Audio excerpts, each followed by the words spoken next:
আসসালামু আলাইকুম। পিন্ডি নয়, নয় অন্য কোন দেশ, সবার আগে বাংলাদেশ। দিল্লি নয়, পিন্ডি নয়, পিন্ডি নয়, নয় অন্য কোন দেশ, সবার আগে বাংলাদেশ। কথাটা কিন্তু জোশ ছিল, কথাটা জোশ ছিল, কিন্তু হিট হয় নাই, কিন্তু স্লোগানটা হিট হয় নাই। যাই হোক, এই স্লোগানের মধ্যে কিন্তু ছিল দিল্লি না, পিন্ডি না, সবার আগে বাংলাদেশ। কিন্তু বাংলাদেশের প্রবলেম মীমাংসা হইল বিদেশে বৈশা। তার মানে বিদেশও লাগবে আমাদের, তাই না? বিদেশের মাটিতেই তো বৈশা মীমাংসাটা হইল দেশের প্রবলেম। কিন্তু আমি মহা খুশি হয়েছিলাম, বুঝছেন, মহা খুশি। আমার মনে হয় অনেকেই খুশি হবেন যারা প্রবলেম পছন্দ করেন না। মানে দেশের মধ্যে অশান্তি থাকুক, রাস্তাঘাট জাম থাকুক, মিছিল বাইর হোক, মিটিং হোক, খামাখা মানে একটা নির্বাচন নিয়ে। তাও এমন না যে নির্বাচন দিবে না, এরকম কিছু বলে না। কিন্তু সরকার কখনোই জুনের মধ্যে নির্বাচন দিতে চাইছে, ওনারা 6 মাস আগে চাইছে। কেউ আবার বলছে না 3 মাস সময় দিলাম, কেউ আবার বলছে না আরো 1 মাস কমান। মানে ব্যাপারটা হয়ে গেছে কি জানেন, এই যে কোরবানি ঈদ গেল না, কোরবানি ঈদে গরু কিনতে গেছিলাম আমরা। মানে আমি তো ভাগে দেই, কোরবানি একা দিতে পারি না, তো ভাগে দেওয়ার জন্য আমরা কয়েকজন গেছিলাম গরুর হাটে। তো একটা গরুর দাম করলাম 1,30,000 টাকা। তো উনি দিবেই না, 1.5 লাখ টাকার নিচে দিবেই না। মাঝখানে একজন ইন কইরা বললো যে ঠিক আছে, আপনি কিছু ছাড় দেন, আপনিও কিছু ছাড় দেন। মানে 35 নিল, আর ওনারে কইলো আপনি কিছু কমান। মানে উনি 15 কমাইলো, মানে 1,35,000 টাকায় বিক্রি হয়ে গেল। এই যে মাঝখানে একটা লোক আসলো না, আইসা মীমাংসা কইরা দিল। এখানেও কিন্তু মাঝখানে কেউ আছে, মাঝখানে থেকে মীমাংসাটা কইরা দিল, যেটা লন্ডনে বৈশা মীমাংসা হইল। এই মাঝখানের মানুষটা আমরা অনেকেই জানি বেগম খালেদা জিয়া। আমরা যেটা মনে করি সাধারণ জ্ঞানে যে বেগম খালেদা জিয়া এটা মিলাই দিল দুজনকে। না, এরকম কিছু বোধহয় না। আমার মনে হয় অন্য কোনো দেশ জড়িত আছে।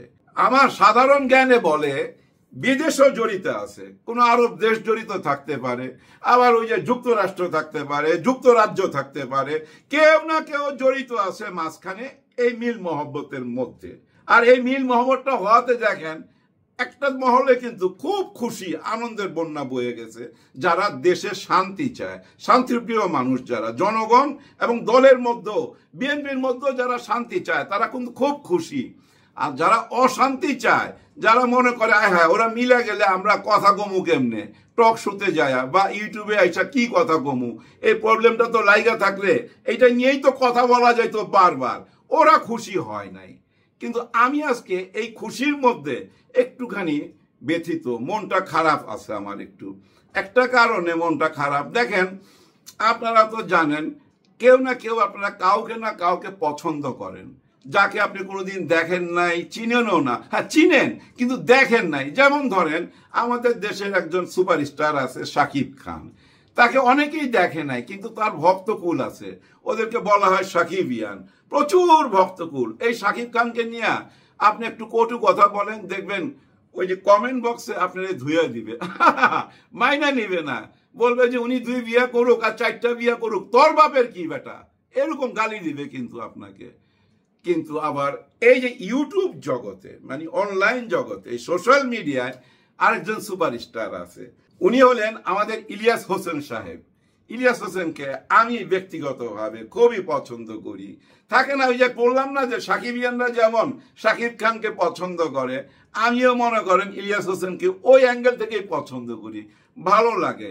সবচেয়ে বেশি ভালো লাগে যে উনি ইসলামিক মাইন্ডের, এই জন্য বেশি ভালো লাগে। কিন্তু ইদানিং ওনার কিছু কথা টথা কেমন জানি আমাকে খুব আহত করে, খুব কষ্ট পাই। এর মধ্যে একটা ভিডিও দেখছিলাম, উনি বলতেছিলেন চাদর গায়ে দিয়ে যে বাংলাদেশে শরিয়া আইন উনি চায় না, উনি চায় না, এই আইনটা চায় না, মানে ইসলামিক কোনো আইন প্রতিষ্ঠিত হোক বাংলাদেশে উনি চায় না, উনি নিজে বলছেন। অথচ দেখেন আমি এত বছর ওনাকে ফলো করতেছি এই ইসলামের কারণেই, যে উনি ইসলাম প্রেমিক একজন মানুষ। দেশ ইসলামী শরিয়া ভিত্তিক চলুক, আমি এটা চাই না। আপনি আমার যাই মনে করেন তাই মনে করেন, আমি এটা চাই না। কোন মুসলমান যদি শরিয়ার আইন বাস্তবায়ন না চায় সে মুসলমানই না।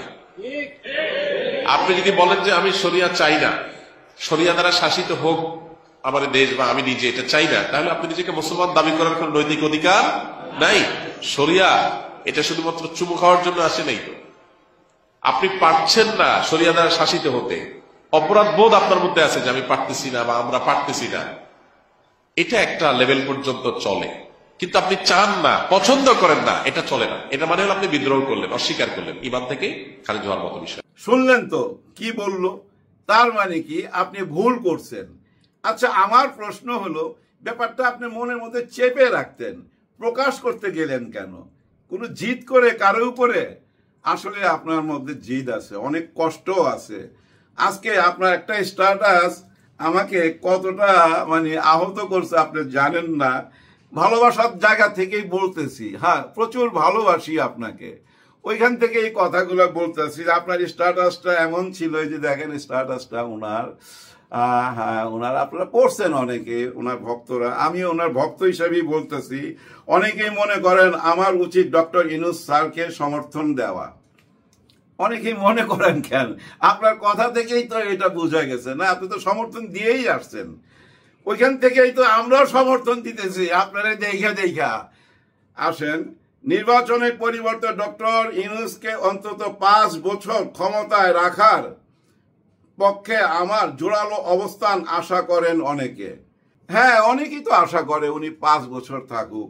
আপনার ভক্তরা আপনার কাছে চাইতেই পারে, কিন্তু উনি তো 5 বছর থাকবে না। আপনিও জানেন, আমিও জানি, সবাই জানে, এটা ভক্তরা চাইতেই পারে। ওই যে একটু আগে বললাম, আমি আপনার ভক্ত, যেমন শাকিব খানের ভক্ত, আবার ইউনূস স্যারেরও ভক্ত আমি, অন্ধ ভক্ত বলতে পারেন।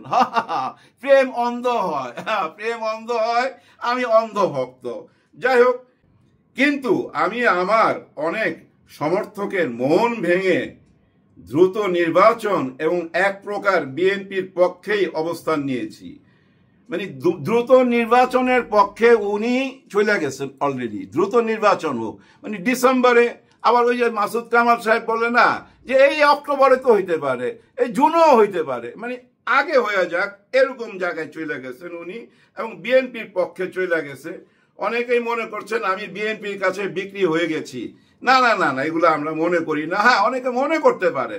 আমাকে যদি বুঝছেন দুইটা কেউ লাঠি দিয়েও পিঠা যে বল স্বীকার যা যে ইলিয়াস হোসেন বিক্রি হয়েছে, আমি মাইল খায় মরে যাবো, তাও ভাই মুখ দিয়া বলুন না, কারণ মানুষ দেখলে বুঝি আপনি বিক্রি হওয়ার মানুষ না। কিন্তু এরপরে আপনি অনেক কথা বলছেন, এগুলো আর পড়তে চাই না, সবাই পড়া নিবেন। মোট কথা হচ্ছে, উনি এই জায়গাটা পড়ি তাইলে আপনারা বুঝতে পারবেন। আসিফ নজরুলের পদত্যাগ চেয়েছি, ফারুকির পদত্যাগ চেয়েছি, আমাদের ফিল্ম ডাইরেক্টর ফারুকি, তার পদত্যাগ চেয়েছে। ছুপ্পুর পদত্যাগ চেয়েছি, মানে মহামান্য রাষ্ট্রপ্রধান ছুপ্পুর পদত্যাগ চেয়েছি। সন্তোষ শর্মাকে গ্রেফতার প্রথম আলো, ডেইলি স্টারের কোন সাংবাদিকের বিরুদ্ধে মানেননি ডক্টর ইউনূস, তাহলে আমি কেন শুনবো? মানে ওনার যুক্তি হচ্ছে যে এই কাজগুলা করে নাই, মানে ডেইলি স্টারে জয় বাংলা করে নাই, প্রথম আলোরে জয় বাংলা করে নাই। যাই হোক, আর পড়তে চাই না। মোট কথা কি জানেন, ওনার অনেক ক্ষোভ। আর বেসিক ক্ষোভ কোন জায়গাটা, এটা এই স্ট্যাটাসে লেখে নাই, যেটা আগে উনি ওনার কন্টেন্টের মধ্যে বলছিলেন। ওনার মামলাগুলা কিন্তু উঠানো হয় নাই, এটা খুব দুঃখজনক। হ্যাঁ, আমি কিন্তু এটা নিয়ে কথা বলছিলাম যে ওনার মামলাগুলা, বিশেষ করে পিনাকি ভট্টাচার্য, কনক সরোয়ার সাহেব এবং ইলিয়াস হোসেন সাহেবের মামলাগুলা পিটপাট করা হোক, কিছু একটা করা হোক। এত মানুষের মামলা হাওয়া হয়ে গেল, ওনাদের মামলাগুলো থাইকে গেল। কিন্তু ঘটনা হয়েছে কি জানেন, ওনারা নিজেরাও তো উদ্যোগ নিতে পারতো, ওনাদের নিজস্ব উকিল দিয়া আদালতে পাঠাইতো মামলাগুলা, তখন দেখতাম আদালত কি বলে। আমার তো মনে হয় না ওনার নিজস্ব কোনো উকিল আছে বা ওনার হইয়া কেউ মামলাগুলা নিয়ে চেষ্টা করছে, এরকম কিছু বোধহয় হয় নাই। উনি চাইতেছেন সরাসরি মামলাগুলা ডিসমিস কইরা দেখ। হয়তো এরকম আইনে বাধা আছে, হইতেছে না এই কারণে। কিন্তু ওনার আইনজীবী দিয়া যদি উনি চেষ্টা করতেন, তাহলে আমার মনে হয়ে যেত। এটা আমার ব্যক্তিগত ধারণা, আইনের ব্যাপারে অত কিছু বুঝি না, কিন্তু এইটুক বুঝতেছি, হ্যাঁ এইটুক বুঝতেছি যে উনি বিএনপিতে চলে গেছে। হ্যাঁ, উনি বলছে এখন থেকে উনি বিএনপি পন্থী, বিএনপির পক্ষে কথা বলবে, বিএনপিতেই থাকবে। এটা ওনার কথা থেকে বোঝা যাইতেছে। উনি আরো বলছে যে এই সরকারের পক্ষে আমি কেন থাকবো, এই সরকার তো একটা ব্যর্থ সরকার। এই সরকারটা যে ব্যর্থ হঠাৎ করে আপনার এখনই মনে পড়লো লন্ডনের এই সিটিং এর পরে এই স্ট্যাটাস আরো 1 মাস আগে বলতেন, তাহলে তো বুঝে নিতাম। এখন বিএনপি আর সরকারের মধ্যে একটা সমঝোতা হয়েছে, ওই সমঝোতার পরে আপনিও চলে যদি যান ওই পক্ষে, তাহলে একটা বড় প্রশ্ন দাঁড়ায়, এই জুলাই গণ অভ্যুত্থানের সাথে যারা ছিল তাদের পক্ষে কে রইল? আপনি কি তাদের পক্ষে না? নিশ্চয়ই তাদের পক্ষে আপনি থাকবেন। জুলাই গণ অভ্যুত্থানের সাথে তো বিএনপির একটা দ্বন্দ্ব আছে, এটা আপনি অনেকেই জানেন। অনেকে বলে যে না, তারা একসাথে সিট ভাগাভাগি করতেছে। কচু, আমি এগুলা বিশ্বাস করি না। এই এনসিপি বিএনপির সাথে যা সিট ভাগাভাগি যদি করে ভাই, এদের অবস্থা হবে জানেন, এই জাতীয় পার্টি এর চেয়েও খারাপ হবে এদের অবস্থা যদি বিএনপির সাথে যায়। তাদের থাকা উচিত ইসলামিক মাইন্ডের যে দলগুলো আছে সবাই একটা ভোটের বাক্স থাকা উচিত। আমি কেন এই কথাটা বারবার বলি? এই জন্যই বলি, এই দেশে যেই ক্ষমতা আসুক পাহাড়েদার লাগবে ভাই, পাহাড়েদার লাগবে। হ্যাঁ, এই দেশে যদি মনে করেন যে একটা দল ক্ষমতা আইছে, কোনো বিরোধী দল নাই, আর ওরা ওই যে সংসদে যায় কেউ গান গায়, কেউ হাততালি দেয়, কেউ হজরত বানায়, কেউ আল্লাহ নবীর সাথে তুলনা করে, এইসব রাজনীতিবিদদের নেতাদেরকে এইসব কাণ্ড কারখানা হয়, এগুলো থামাইবার জন্য তো মানুষ লাগবে এই সংসদে। এবং দেশের টাকা পয়সা যেভাবে ব্যাংক থেকে লুট করে নিয়ে যায়, এটার পাহাড়েদার লাগবে না ভাই? পাহাড়েদার লাগবে। আর কি লাগবে? সিস্টেম চেঞ্জ করতে হবে। সিস্টেম যদি আগের মতোই থাকে তাইলে তো ভাই কোনো কিছুই চেঞ্জ হবে না। ইলিয়াস হোসেন সাহেব, আপনি যদি হাল ছাইরা দেন ভাই, মন ভাঙা যায় ভাই, মন ভাঙা যায়। তারপরও ভাই মন ভাঙুক আর দিল ভাঙুক ভাই, যাই ভাঙুক, জুলাই গণ অভ্যুত্থানের সাথে যারা জড়িত ছিল তাদের একটা কুল কিনারা করতেই হবে। জুলাই সনদপত্র ঘোষণা দিতে হবে, এই সংবিধান তো বদলাইতে হবে, আরো বদলাইতে হবে। এই যে আমাদের নির্বাচনের সিস্টেম, এই সিস্টেমে নির্বাচন করা যাবে না। এই সিস্টেমে নির্বাচন করলে নতুন বাংলাদেশ হবে না, আগের বাংলাদেশ থাইকা যাবে। ভিডিওটা শেষ করার আগে ভয়াবহ একটা কথা বলি, আগামীতে একটা মরণ কামড় দিতে হবে।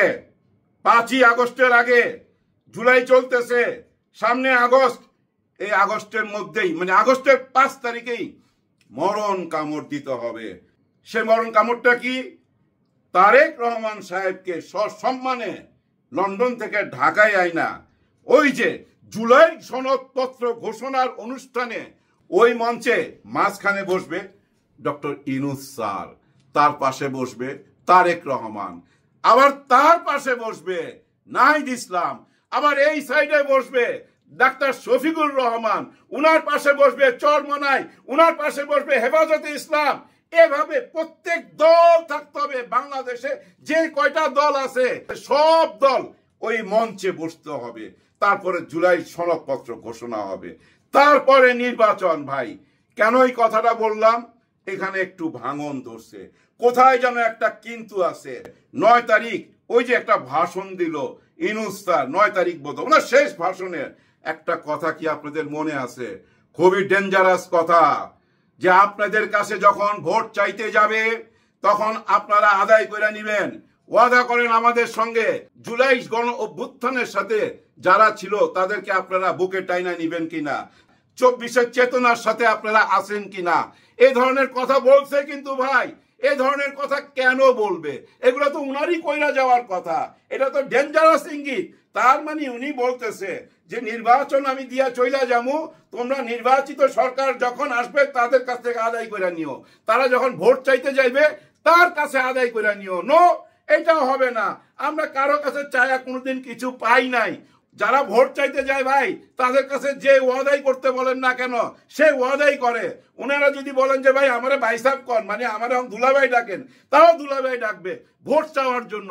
ওই ওয়াদার কোনো দাম নাই, 2 পয়সার দাম নাই। ওই নির্বাচন কইরা ওই সংসদে যায়া এই জুলাইয়ের অভ্যুত্থানের কথা কেউ মনে রাখবে না। ওনারা তো বইলাই ফেলাইছে আকার ইঙ্গিতে, আমরা সংসদে যাই এগুলো কিচ্ছু মানুম না, নতুন কিছু ওনারা সৃষ্টি করবে। তার মানে কি স্যার আপনাকেই কইরা যাইতে হবে, সনদপত্র ঘোষণা আপনাকেই দিয়ে যাইতে হবে। সবাইকে নিয়ে ওই যে মঞ্চ ওইভাবে সুন্দরভাবে সাজায়া ওই ঘোষণাপত্র দেন, তারপরের দিনই নির্বাচন দেন, কিচ্ছু যায় আসে না। আর সবাইকে বলবো যে কেউ মন ভাঙবেন না ভাই, কেউ মন ভাঙবেন না। ওই যে খেলার সিজন আইলে দেখেন না, এই ক্লাবের প্লেয়ার ওই ক্লাবে চলে যায়, ওই ক্লাবের প্লেয়ার এই ক্লাবে চলে যায়। এগুলা হইতে পারে খেলাধুলার মধ্যে, রাজনীতির মধ্যে এগুলা চলে। ওই যে কথায় কথায় বলে না রাজনীতির শেষ কথা নাই, কিন্তু শেষ কথা একটা আছে ভাই, আল্লাহ একজন আছে উপরে, উনার উপরে ছাইরা দেন, ওইটাই শেষ কথা। উনি যে সিদ্ধান্ত দিবে সেটাই ভালো হবে। আল্লাহ যা করে ভালোর জন্যই করে। অপেক্ষা রইলাম ভালো কিছুর। সবার জন্য সবাই দোয়া করবেন। আল্লাহ হাফেজ। আমরা বড় লোকদের মাথায় করে রেখেছি, স্মাগলার কিংবা ডাকাতকে জোর হাতে সভাপতির আসনে আহ্বান করেছি। ইংরেজ এদেশের ধনসম্পত্তি লুট করত, আমরা দেশটাকে বেচে দিচ্ছি। ইংরেজ দিয়েছে চাবুক, লাঠি, গুলি, আমরা দিয়েছি মাস্তান, মাফিয়া, নেতা আর বুলি। ইংরেজ দিয়েছে কালাপানি, সেলুলার জেল, আমরা দিয়েছি টিভিতে সুপারহিট মোকাবিলা আর আইনসভায় আয়রাম গয়রামের খেল। 56 বছর আগের এক মধ্যরাত্রে পরাধীন এই দেশ ছেড়ে তুমি চলে গিয়েছিলে। স্বাধীন এক স্বদেশে ফিরে আসার স্বপ্ন নিয়ে তুমি ফিরে আসোনি। স্বাধীনতা এসেছে, তার কাঁধের ঝুলি ভরে নিয়ে এসেছে। ভোট নামক রাজস্বযোগ্য, গণতন্ত্র নামক চিরায়ত মাৎসন্যায়, প্রগতি নামক লোক ঠকানো স্ট্যাটিস্টিক্স, সংগতি নামক বিস্ফোরণে চুরমার, ঐতিহ্য নামক মন্দির মসজিদের ঝগড়া, আর সমুদ্র হিমাচল ভরিয়ে দেওয়া ভাষণ, ভাষণ আর ভাষণ।